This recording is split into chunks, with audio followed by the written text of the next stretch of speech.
कि आसिफ ने फिल्म के लिए अपना सब कुछ कुर्बान कर देने की जैसे कसम खा रखी थी। फिल्म के गानों की बात करें तो वैसे गाने वो बनाना चाहते थे जो इस कहानी के साथ 100% न्याय कर सके।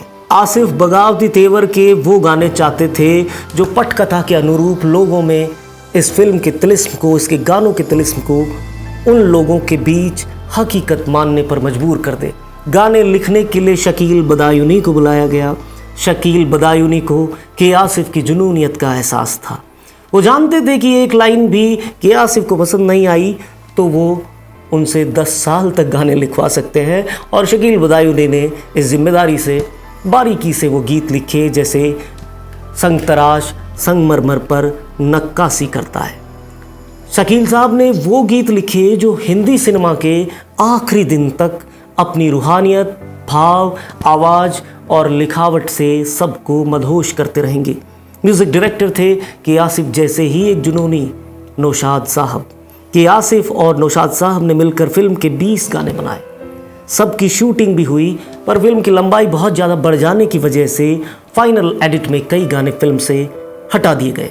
फिल्म का गाना प्यार किया तो डरना क्या, जो युगों युगों तक नहीं फीका पड़ सकेगा, इस गाने को लिखने में ही शकील बदायूनी और नौशाद साहब को पूरी रात लग गई। लेकिन वहाँ एक समस्या खड़ी हो गई।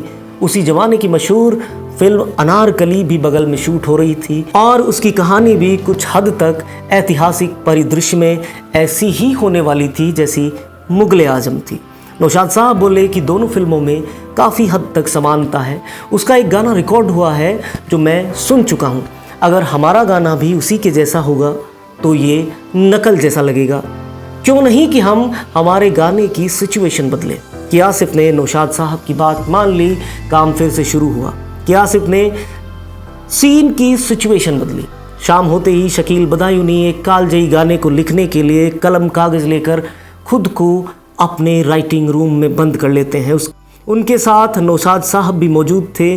गाना लिखने में हर चीज़ को आजमाया गया, गज़ल, नज़्म, सब कुछ।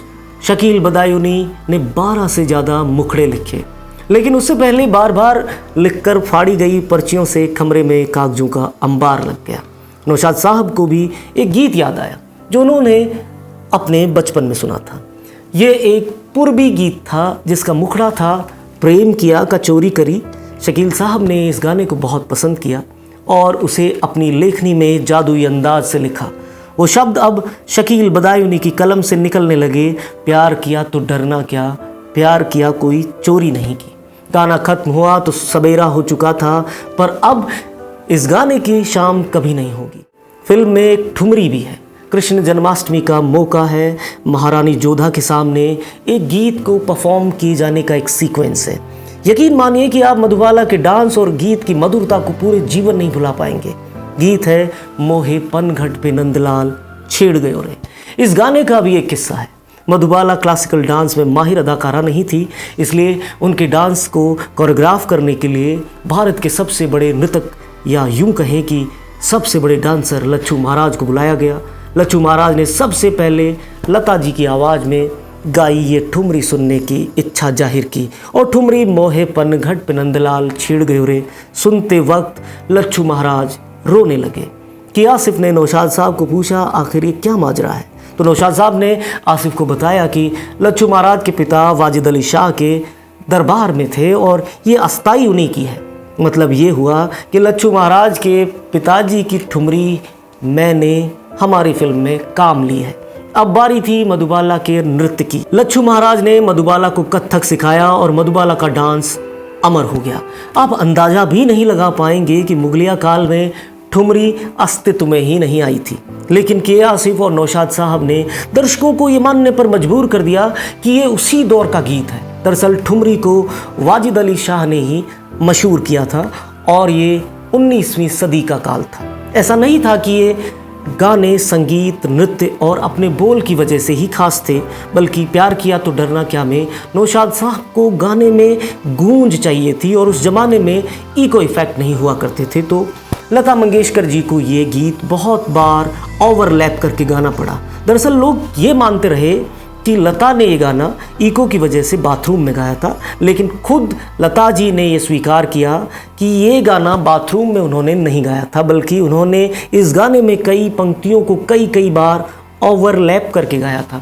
आसिफ चाहते थे कि वो फिल्म में तानसेन को भी गाता हुआ दिखाएं, क्योंकि तानसेन अकबर के 9 रत्नों में से एक थे और इससे फिल्म और ज़्यादा रियलिस्टिक हो जाएगी।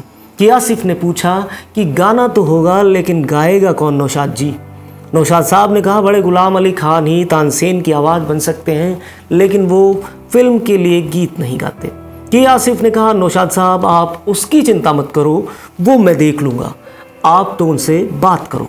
नौशाद साहब बड़े गुलाम अली खान से मिले और कहा कि आसिफ एक पागल डायरेक्टर है, उन्होंने जिद पाल ली है कि तानसेन की आवाज़ में आप ही उनकी फिल्म में मुग़ल आज़म के गीत गाएंगे, जैसा कि होना था।